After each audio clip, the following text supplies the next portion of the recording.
کوئی اجلاس تھا، کوئی پنچایت تھی، ان کی جو صدر تھی اس کے یہاں سب رنڈیاں اکٹھی تھی. دروازے پہ کھڑے ہو گئے، کنڈی کھٹکھٹائی، بچی آئی، لگا کون ہے؟ کہ بابا صدا سناتا ہے، اپنی کوئی پیغام سناتا ہے بابا. وہ بچی اوپر سے 4 آنے لے کے آئی، لگا نہیں لیتا ہوں، بابا کوئی صدا سنانے آیا ہے. پھر وہ بچی 8 آنے لے کر آئی، واپس کر دیے. پھر وہ روپیہ لے کر آئی، وہ بھی واپس کر دیے. آخر ایک سمجھدار عورت نیچے اتری کہ بابا اور کیا مانگتے ہو؟ انہوں نے کہا بیٹی کچھ نہیں مانگتا، صدا سناتا ہوں.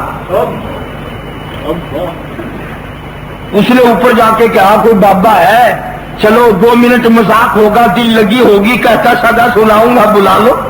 انہوں نے کہا بلا لو. بلا لیا. چاروں طرف سرخی پاؤڈر کیے بیٹھی تھی، بدکاری کی تیاری تھی، زنا کی تیاری تھی، فحاشی کی تیاری تھی، بدماشی کی تیاری تھی. شام رومال زمین پہ بچھا کر بیچ میں بیٹھ کر سورۃ والتین کی تلاوت کروائی. فرمایا لقد خلقنا الانسان فی احسن تقویم. اللہ فرماتے ہیں میں نے تمہیں کتنے حسین چہرے دیے، حسین شکلیں بنائی، صورتیں بنا کے دی. ثم رددناہ اسفل سافلین. تم ان شکلوں کو جہنم میں نہ جلاؤ، جہنم کا ایندھن نہ بناؤ. یہ پیاری پیاری سونی سونی صورتیں جہنم میں جلیں گی، تباہی مٹ جائے. شاہ کی زبان تھی، دکھے ہوئے دل سے خدا کا قرآن پڑھا. یوں لکھا ہے، مولانا غلام محمد مہر لکھتے ہیں تاریخ میں کہ جتنی بھی تھی تمام کے تمام نے کھڑی ہو کر کے کہا مطالبہ کرو کیا چاہتے ہو. فرمایا ساری وضو کر لو. سب نے وضو کیا. فرمایا 2 رکعت نماز ادا کرو. تمام سجدے میں پڑ گئی. پھر شاہ بھی سجدے میں پڑ گیا. الہی سجدے میں گرانا میرا کام تھا، منظور کرنا تیرا کام ہے.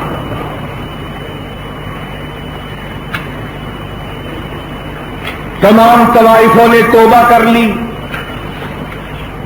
اللہ اور اس کے رسول کے پیغام کو سن کر ڈر گئی. اور کیا کہنے، شاہ صاحب سے پوچھا کہ اب تمہارا کیا پروگرام ہے؟ کہ ہم نے سکھوں اور مراٹھوں سے جہاد کرنا ہے. وہ تمام کی تمام نکل آئی کہ ہم مجاہدین کی روٹیاں پکایا کریں گے، مجاہدین کے گھوڑوں کا دانا پیسا کریں گے. شاہ اسماعیل شہید پر کفر کا فتویٰ لگانے والوں، تم نے ہمیشہ کفر کی حمایت کی. سفید کاغذ پکڑا. شاہ اسماعیل شہید رحمت اللہ علیہ نے پنجاب کا دورہ کیا. سکھوں نے خنزیر ذبح کر کر کے مسلمانوں کی مسجدوں میں پھینک دیے تھے. شاہ اسماعیل نے دورہ کیا، مسجدوں کی بےادبی دیکھی، بے حرمتی دیکھی، برداشت نہ کر سکا. دلی کا شہزادہ وہاں سے قافلہ لے کے آیا، رنجیت سنگھ سے ٹکرایا. مقابلہ سکھوں سے کیا، مراٹھوں سے کیا، ڈوگروں سے کیا. فتوے مولویوں نے دیے. تمہیں کیا تکلیف ہے بھائی؟ کبھی تم بھی ٹکرائے کسی سے؟ جب بھی ٹکرائے حلوے سے ٹکرائے، جب بھی ٹکرائے پراٹھے سے ٹکرائے. رمضان شریف آتا ہے نا، شام کو تم تو پانی کی شربت کی گڈوی لے کر آرام سے بیٹھ جاتے ہو. ملا کو دیکھا کرو نا کیسی پریڈ کرتا ہے، بھاگتا ہی پھرتا، بھاگتا ہی پھرتا. کبھی پکوڑے آ گئے وہ لے کے بھاگا، پھر کچھ اور آ گیا وہ لے کے بھاگا، اور پھر ٹیسٹ کرنا پڑتا ہے. بچے لاتے ہیں شام کو پکڑتے، اگر اچھا مال ہے تو حجرے میں، اور ویسا ہے حاجی جی ذرا یہ روزگاروں میں تقسیم کر دے گا. مولانا شاہ اسماعیل شہید رحمت اللہ علیہ رنجیت سنگھ کی حکومت سے ٹکرایا. جس نے سور خنزیر ذبح کر کے مسجدوں میں پھینکے، ان سکھوں سے ٹکرایا، مراٹھوں سے ٹکرایا، لاکھوں آدمی شہید ہوا ہے شاہ اسماعیل کے جھنڈے کے ساتھ ہو کر۔ حضروں کے علاقے میں آج بھی جا کے دیکھو، بے شمار قبریں ہیں شہداء کی۔ اس لیے قرآن کریم نے ان لوگوں کے بارے میں فرمایا تؤمنون باللہ ورسولہ وتجاہدون فی سبیل اللہ۔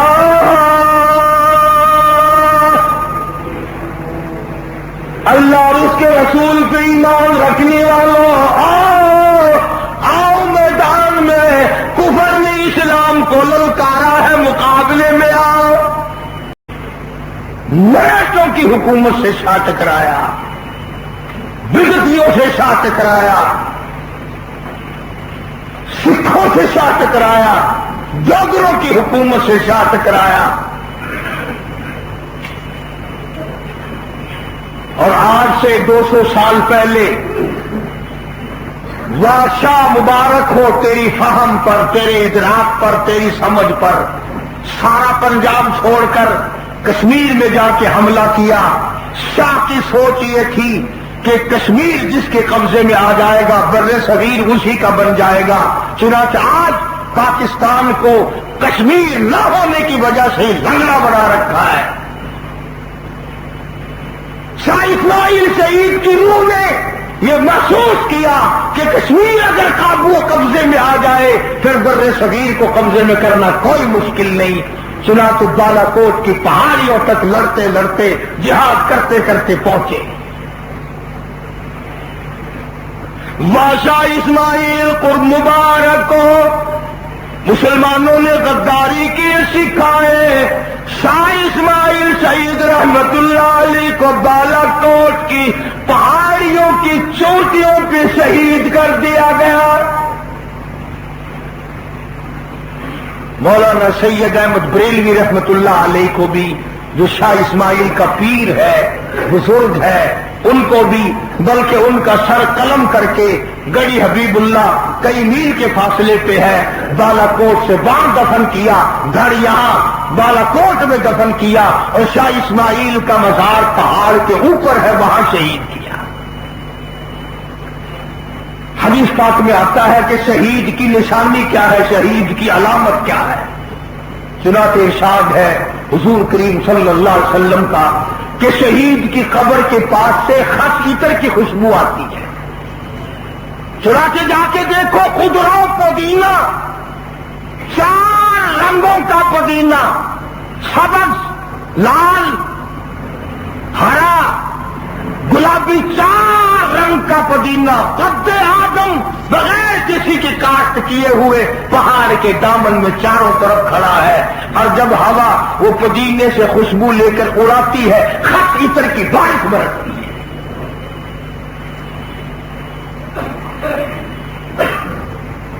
آواز آتی ہے شاہ تجھے یہاں کیا چیز لے آئی، اور دلی کے شہزادے اور بی بی چھکوں کی گود میں کھیلنے والے، اکبر بادشاہ کے خاندان میں پلنے والے، اور شاہ ولی اللہ کے پوتے، شاہ عبدالعزیز کے بھتیجے، تو اتنا بڑا عظیم آدمی ہو کر تجھے یہاں کیا ملا؟ تو یہاں بالا کوٹ کی پہاڑیوں پہ کیا لینے آیا؟ جواب ملا بلا تقولوا لمن يقتل في سبيل الله اموات بل احياء ولكن لا تشعرون۔ فرمایا جو اللہ کی راہ میں سر کٹا دیتا ہے محض اللہ کی رضا کے لیے، کسی سے دشمنی نہیں، کسی سے حسد نہیں، کسی سے عداوت اور بغض نہیں، اللہ فرماتے ہیں وہ مرتا نہیں، وہ تو اور زندہ ہو جاتا ہے۔ فرمایا میرے مجاہد کا خون زمین کا قطرہ بعد میں پہنچتا ہے، میں پہلے عرض کو قبول کر لیتا ہوں۔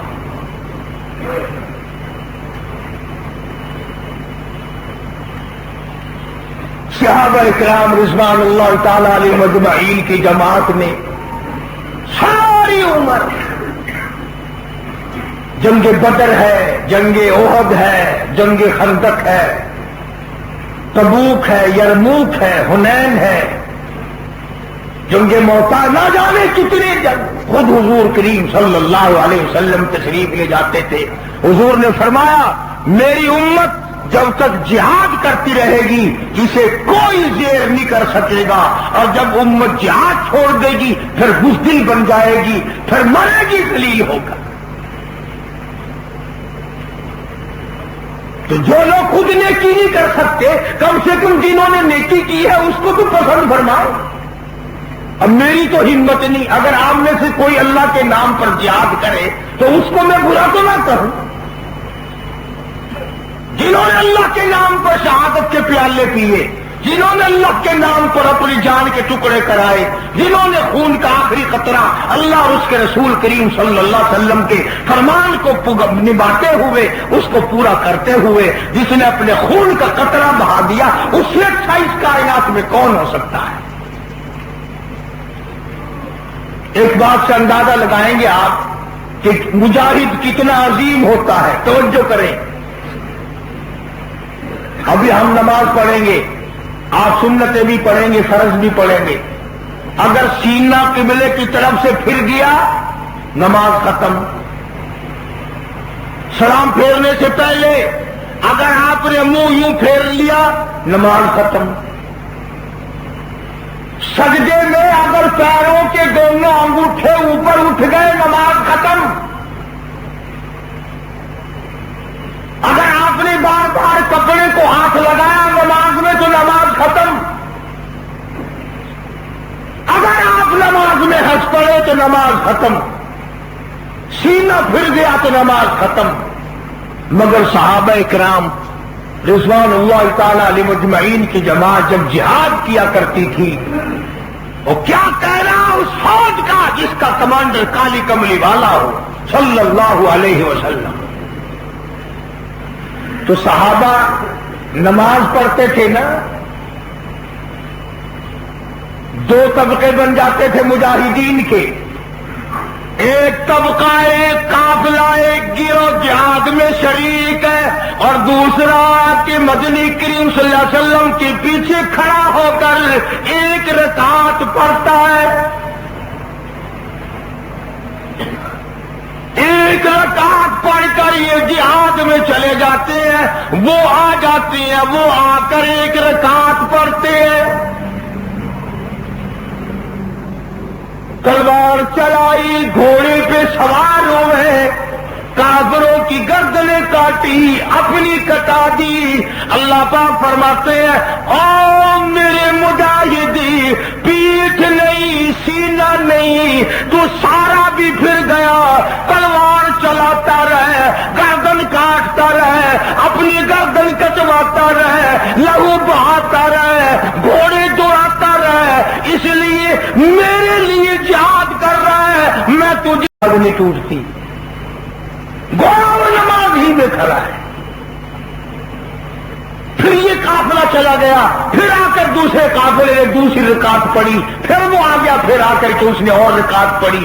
یعنی صحابہ کرام جہاد میں جو نماز پڑھتے تھے وہ بھی جماعت نہیں چھوڑتے تھے، اور وہ تلواریں لے کر کے جہاد بھی کرتے رہتے تھے اور نماز میں شامل ہوا کرتے تھے۔ تو پتا چلا کہ جہاد ایسی عظیم عبادت ہے، ایسی عظیم اللہ کے یہاں مقبول ترین عبادت ہے کہ وہ اس کے مقابلے میں اور کوئی عبادت اللہ کے یہاں قبول نہیں۔ وہ شاہ اسماعیل نے جہاد فرمایا،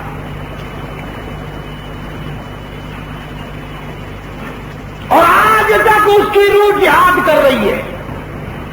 میں خود وہاں کئی مرتبہ گیا، وہاں کے لوگوں سے پوچھا، ایک درخت شاہ اسماعیل کی قبر کے بالکل سرانے پہ کھڑا ہے،